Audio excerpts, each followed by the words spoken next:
فاطمہ زہرا کا نمونہ عباس کی ہر بات میں انداز علی ہے اسلام کے احسان حسین ابن علی ہے کہنے کو سبھی کہتے ہیں اپنے کو مسلمان کہنے کو سبھی کہتے ہیں اپنے کو مسلمان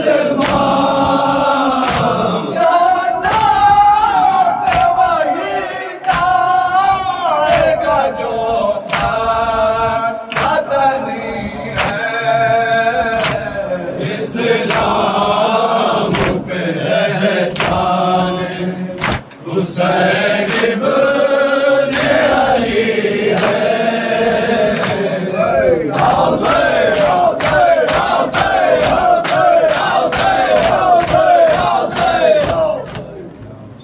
السلام علیکم یا رب اللہ السلام علیکم یا رسول اللہ السلام علیکم ورحمۃ اللہ وبرکاتہ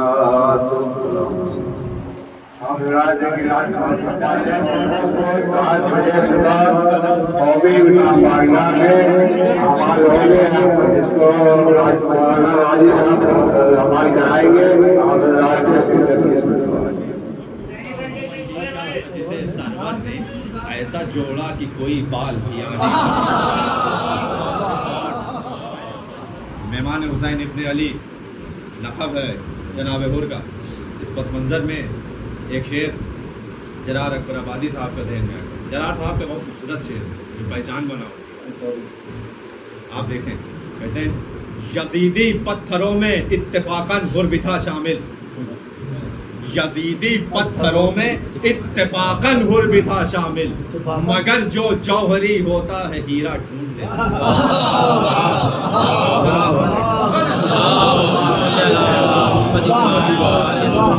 مگر جو جوہری ہوتے ہیں ہیرا ڈھونڈ لیتے.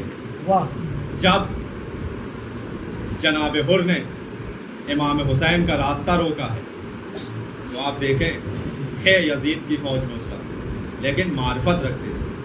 اس کا ثبوت یہ ہے کہ جب امام نے کہا حر نماز کا وقت ہے تم اپنے ساتھیوں کے ساتھ نماز پڑھ لو میں اپنے انصار کے ساتھ نماز پڑھوں. کیا کہا انہوں نے؟ کہتے ہیں مولا جہاں آپ نماز پڑھ رہے ہو وہاں اس سے ہٹ کر جماعت کھڑی کرنے کو نماز بھی کہیں گے. مولا نماز کی خوبصورتی تو آپ کے ساتھ ہے کیا ہم آپ کے ساتھ نماز نہیں پڑھ سکتے؟ مولا نے کہا نہیں حر تم میرے ساتھ نماز پڑھ سکتے ہو. یعنی معرفت تھی اور امام کی نظر دیکھ رہی تھی تبھی تو جناب حر کے انتظار میں تھے. اور شب عاشور ہوتے ہوتے حر خود کو جنت اور دوزخ کے درمیان پانے لگے. جب شب کا سناٹا ہوا اور خیام حسینی سے بچوں کے الاتش کی آواز اور بلند ہونے لگی تو حر اور بے چین ہونے لگے اور یہ اپنے خیمے سے باہر نکل کر ٹہل رہے تھے کہ تبھی انہوں نے دیکھا کہ ایک شامی ایک شفیع دو گھوڑوں کو لے کے جا رہا ہے. پوچھتے ہیں کہاں جا رہا ہے؟ کہتے ہیں تم دیکھ نہیں رہے حر گرمی بہت ہے بہت پیاس کا عالم یہ دونوں گھوڑے بہت پیاسے ہیں. بس اب جناب حر جیسے بے چین ہو گئے تڑپ کے کہتے ہیں وائے ہو تجھ پر تجھے ان گھوڑوں کی پیاس نظر آ رہی ہے وہ جو ادھر سے آوازیں آ رہی ہیں بچوں کی وہ تجھے نہیں سنائی دیتی. ارے حسین کے بچے پیاسے ہیں اور تجھے ان گھوڑوں کی پیاس کی فکر ہے. اور اس کے بعد جاتے ہیں عمر سعد کے پاس اور عمر سعد سے کہتے ہیں بس میں نے فیصلہ کر لیا کہ میں حسین کی طرف جا رہا ہوں. حسین کی طرف جنت ہے دوزخ ہے. اور ایک جملہ جب عمر سعد نے جناب حر کو روکنے کے لیے کہا ہے تو بس دیکھیں آپ کی کیا جملہ ہے جناب حر کا. عمر سعد کہتا ہے کہ کیوں جانا چاہتے ہو؟ انعام و اکرام چاہیے تو ہم دیں گے. عہدہ بڑا کرانا ہو تو بتاؤ ہم دیں گے. پتہ ہے جناب حر نے کیا کہا؟ اگر محسوس کر لیا تو وقت گریہ یہیں ادا ہو جائے گا. جناب حر کہتے ہیں اے پسر سعد تو کیا، تیری حیثیت کیا، تو مجھے کیا دے گا؟ میں تو اس پشیمانی میں زندگی گزار رہا ہوں. پتا ہے کس میں؟ کہتا ہے کیا؟ کہتے ہیں مجھے حسین کی ماں سے ڈر لگتا ہے. ارے بنت رسول کو کیا منہ دکھاؤں گا روز محشر کہ میں یزیدی فوج میں شریک تھا اور حسین قتل کر دیے گئے. نہیں پسر سعد بس، اب حر حسین کی طرف جائے گا. اور جناب حر چلے.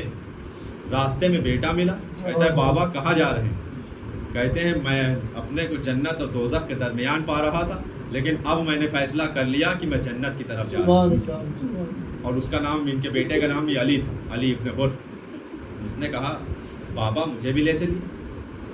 کہتے ہیں نہیں تو ابھی جوان ہے، ابھی تیری پوری زندگی پڑی، میں تو ضعیف ہوں. کہتے ہیں مولا اپنے بابا سے کہتے ہیں بابا جب تک دوزخیوں کے ساتھ رہے مجھے اپنے ساتھ رہے، اب جنت کا سفر کر رہے ہیں تو مجھے اپنے سے الگ کر رہے ہیں. نہیں بابا میں بھی چلوں گا.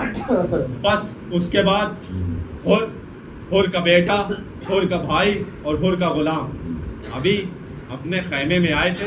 ادھر جانے کا ارادہ کیا تھا کہ جناب حر کے بیٹے نے جناب حر سے ایک عجب سوال کیا. کہتے ہیں بابا آپ جا تو رہے ہیں لیکن کیا حسین آپ کو معاف کریں گے؟ کیونکہ اس وقت حسین کے اوپر جتنی مصیبت آئی ہیں، جتنی سختیاں پیش آئی ہیں، اور یہ جو ان کے بچے صدائے العطش بلند کر رہے ہیں، اے بابا اس سب کے ذمہ دار آپ ہیں. آپ حسین کی نظر میں اس وقت سب سے بڑے ان کے مجرم ہیں، کیونکہ اگر آپ راستہ دے دیتے تو حسین کسی اور طرف چلے جاتے. آپ گھیر کے کربلا میں لائے ہیں. بس معرفت بھرا جملہ کہا اپنے بیٹے سے. کہتے ہیں ہاں یہ تو سچ کہہ رہا ہے کہ میں مجرم سب سے بڑا ہوں، لیکن جو میں جانتا ہوں وہ تو نہیں جانتا. ارے اگر میں سب سے بڑا خطا کار ہوں تو وہ سب سے بڑے رحمان کے فرزند ہیں، وہ محمد مصطفیٰ کے فرزند ہیں. دیکھ لینا مجھے معافی مانگنے میں تو تاخیر ہو سکتی ہے لیکن حسین معاف کرنے میں تاخیر نہ کریں گے. اور اس کے بعد جب چلا ہے تو کہتا ہے اپنے فرزند سے دیکھ میرے ہاتھوں کو رومال سے باندھ دے. وہ کہتا ہے بابا یہ کیوں کروا رہے ہیں؟ کہتا کیونکہ ان ہاتھوں نے بڑی گستاخی کی ہے. میں نے آقا کے لجام پہ ہاتھ ڈالا تھا. اس وقت عرب میں یہ بہت خطا کی بات سمجھی جاتی تھی کہ کوئی کسی کے لجام پہ ہاتھ ڈال دے، اس لیے میں سب سے بڑا خطا کار ہوں، میرے ہاتھوں کو باندھ دے. اور اس کے بعد تھوڑا اور آگے بڑھے. کہتے ہیں ایسا کر میرے آنکھوں پر یہ رومال باندھ دے.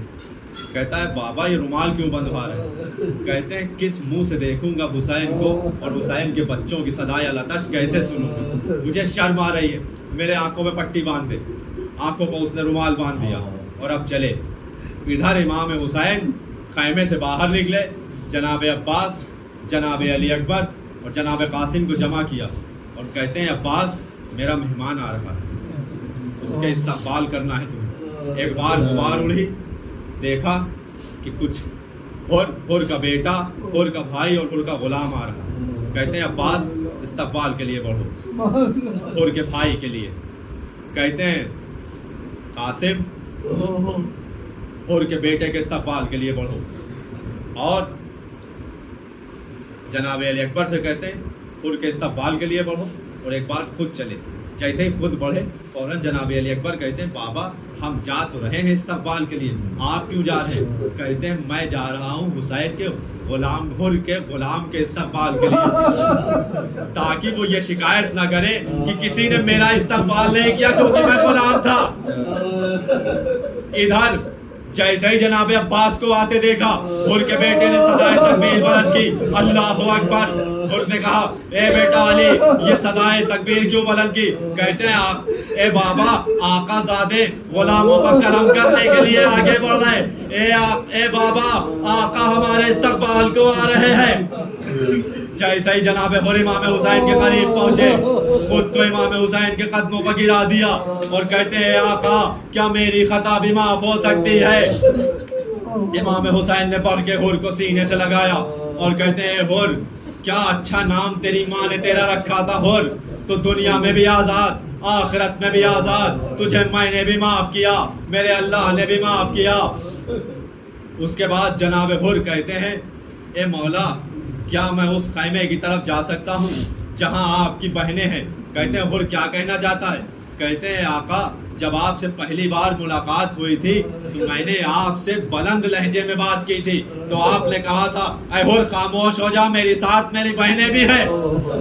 یعنی کہ میں صرف آپ کا خطا کار نہیں ہوں، میں نبی زادیوں کا بھی خطا کار ہوں، میں ان سے معافی مانگنا چاہتا ہوں.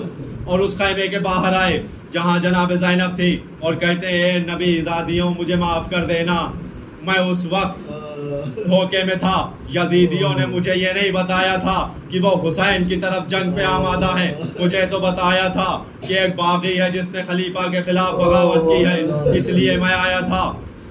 اور اس کے بعد امام سے کہتے ہیں اے آقا میں چاہتا ہوں کہ سب سے پہلے آپ میرے فرزند کو اذن جہاد دیں تاکہ میں اپنے سامنے اپنے بیٹے کو شہید ہوتا ہوا دیکھ لوں. امام نے پہلے منع کیا لیکن حر کے اصرار پہ اجازت دی. حر کا بیٹا میدان میں گیا، جنگ کی، مارکۃ العارا جنگ کی. کیوں؟ اس لیے کہ حر کا بیٹا 3 دن کا بھوکا پیاسا نہیں تھا. لیکن کب تک جنگ کرتا؟ جب سر پہ گرز لگا، گھوڑے پہ سنبھلا نہ گیا تو حر کے بیٹے نے حر کو آواز دی یا بتا سلام علیکہ، اے بابا میرا سلام آخر قبول کرے. حر بہت تیزی سے آگے بڑھا کہ جلدی سے اپنے بیٹے کے قریب پہنچ جائے، لیکن کتنی بھی تیزی سے پہنچنے کی کوشش کی لیکن جب قریب پہنچا تو دیکھا کہ اس سے پہلے امام حسین وہاں موجود تھے اور جناب حر کے بیٹے کا سر اپنے زانوں پر رکھے تھے. حر کے بیٹے سے جناب حر نے کہا اے بیٹا علی کوئی وصیت ہو تو کرو. تو کہتے ہیں بابا جب تک رہنا حسین کو تنہا نہ چھوڑنا، حسین بہت غریب ہوتے جا رہے ہیں. اور یہ وصیت کرتے ہوئے حر کے بیٹے کی روح جسم سے پرواز کر گئی اور جناب حر نے کوشش کی، چاہا کہ اپنے بیٹے کی لاش کو اٹھا لے. جناب امام حسین نے الگ کر دیا. کہتے ہیں حر کیا غضب کرتا ہے، کہیں جوان بیٹے کی میت صحیح باپ اٹھاتا ہے. میں کہوں گا مولا ابھی صبح عاشور حر کو تو روک رہے ہیں لیکن جب آپ کا جوان پسر گھوڑے سے زمین پر آئے گا اور لاش علی اکبر کو اٹھانے کا وقت آئے گا، اے مولا آپ کی مدد کے لیے کوئی نہ ہوگا.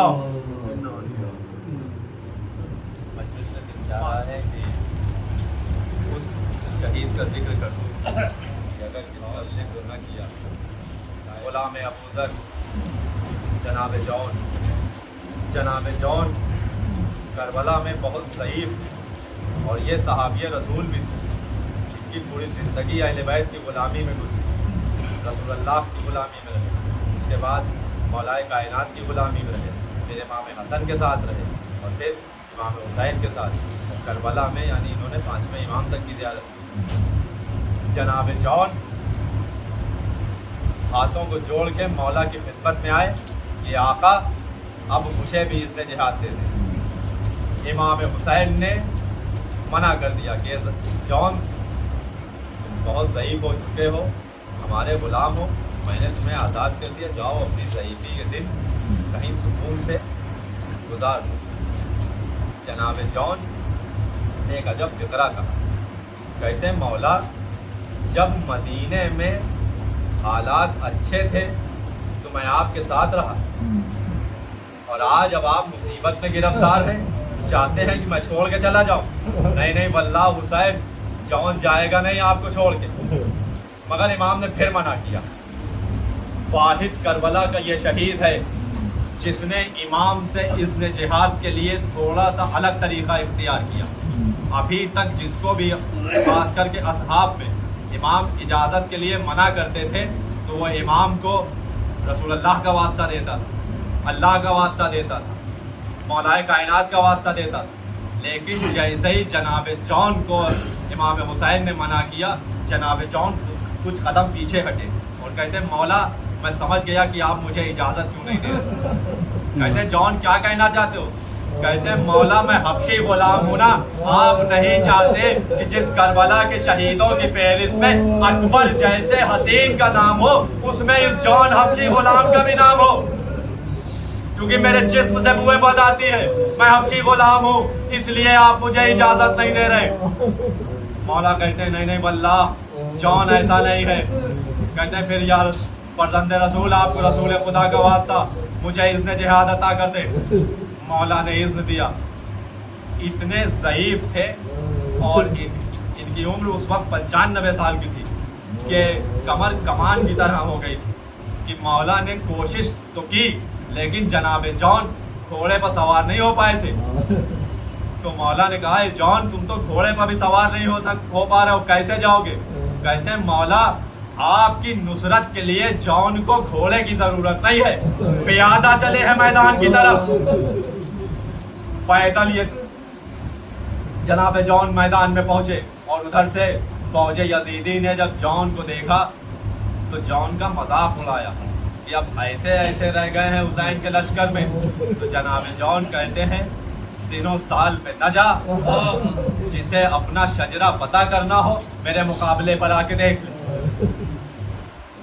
اور جناب جون پر کیونکہ پیادہ تھے، جب جنگ کر رہے تھے تو فوج نے کیا کیا کہ ان کو گھیرے میں لیا اور جناب جون پر بے پناہ پتھروں کی بارش ہوئی۔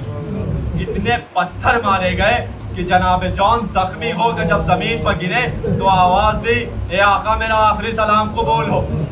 امام حسین تیزی سے جون کی طرف پہنچے اور جون کے قریب پہنچے تو دیکھا جون کا جسم زخمی ہو چکا ہے، خون بہ رہا ہے، اور جناب جون کا سر امام نے اپنے زانو پر رکھا اور کہتے جون بتاؤ کیا کہنا چاہتے ہو؟ کہتے ہیں آقا بس اتنا بتا دے کہ کیا میں نے حق وفا ادا کر دیا؟ مولا کیا مجھے اللہ نے جو اتنی عمر دی تھی کیا میں نے اس کا اجر ادا کر دیا؟ کہتے ہاں جون تم نے حق ادا کر دیا، تم سے میں بھی راضی، میرا اللہ بھی راضی۔ اس کے بعد جناب جون نے کچھ اور وصیت کی۔ اس کے بعد جناب جون کی روح جسم سے پرواز کر گئی، لیکن جو لاش جون پہ امام حسین نے عمل کیا وہ اور کسی کے ساتھ نہیں کیا۔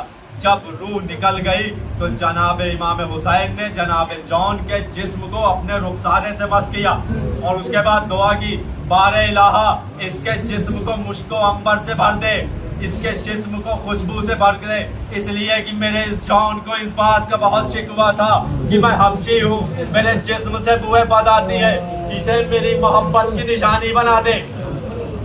جب امام حسین شہید ہو چکے اور قافلہ بنی اسد کے لوگ ان جسموں کو دفن کرنے کے لیے آئے ہیں لاشوں کو، تو جب انہوں نے جناب جون کے لاشے کو دیکھا تو وہ گھبرا گئے، پریشان ہو کے چوتھے امام کے پاس آئے۔ کہتے ہیں سید سجاد یوں تو کربلا میں جتنی لاشیں ہیں سب نورانی ہیں، سب کا نور آسمان سے باتیں کر رہا ہے، لیکن ایک لاش سے اتنا نور اور اتنی خوشبو آ رہی ہے کہ ہم سے وہاں رکا نہیں جا رہا ہے۔ وہ لاش کس کی ہے؟ بس چوتھے امام تڑپ کے کہتے ہیں اے قافلہ بنی اسد کے لوگوں، وہ ہمارے غلام جون کی لاش ہے، تم گھبراؤ نہیں، وہ جو نور سے آتے ہیں اور وہ جو کربلا میں اس کے جسم سے خوشبو مہک رہی ہے وہ میرے بابا حسین کی دعا کا اثر ہے، اس لیے کہ میرے غلام جون کو اس بات کا بہت شکوہ تھا کہ وہ حبشی غلام ہے اور اس کے جسم سے بوئے بد آتی ہے، یہ میرے بابا کی دعا کا اثر ہے۔ ان کے بابا بے پناہ محبت کرتے، ایک خود بی بی زہرا سلام اللہ علیہ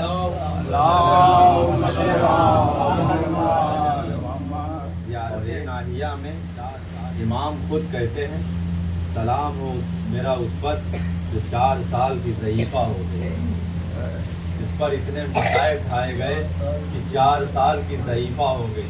اب آپ سوچیں امت نے کیا کیا، محمد کی بیٹی پر اتنے ظلم اٹھائے کہ 18 برس کی جوانی میں وہ ضعیفہ نظر آنے لگی، حسین کی بیٹی پر اتنے ظلم اٹھائے کہ 4 برس میں سکینہ ضعیفہ نظر آنے لگی۔ امام کہتے ہیں کہ جب نا امید ہوا کرو تو سکینہ کے حوالے سے دعا مانگا کرو، کہ جتنی نا امیدی بھری 4 سال کی زندگی سکینہ نے گزاری اتنی اس کائنات میں کسی نے نہیں گزاری۔